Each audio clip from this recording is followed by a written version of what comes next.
guys, it's Doc's Market Minute for Thursday, September 10th. I'm looking at the chart of the spiders right now, and I don't know if you can see this very well or not, but the little red dots up here, there's red dots and there's blue dots, and these represent key reversal bars.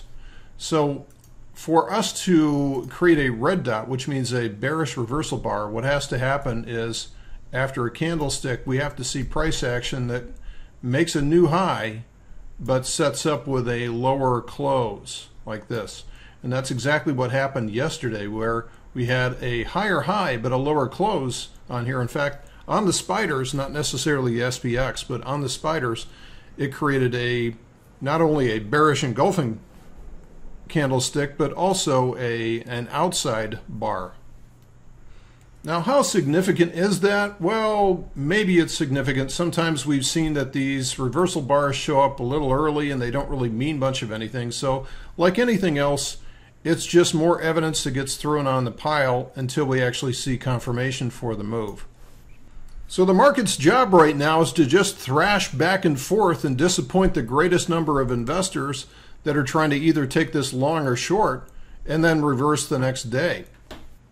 Now, when we look at this from an energy perspective, we are about 1 day away, 1 to 2 days away from the daily chart having a full load of energy. And what I mean by that is saying that markets go from periods of range expansion like this to range contraction.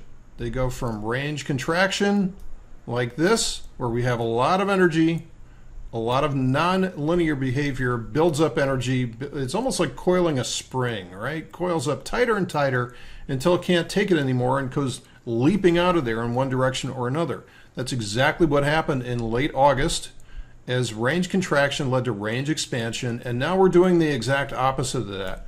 Range expansion leads to range contraction. We had range expansion to the point where we got into an extremely linear pattern, and that is not sustainable. Think about if you were to run up a mountain, you could only run so far before you'd have to hold your breath and gasp and hold your sides and then take a break for a minute before you could continue the assault. And the same thing works in both directions, right?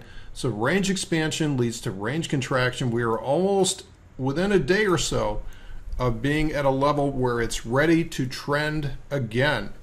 Now, whether that trends to the upside or the downside, we're going to be watching the specific price action values to understand which is more likely and when that starts to occur. So get ready, folks. The next trend is right around the corner. That's it for today's Market Minute. Thanks for listening, and we'll see you tomorrow.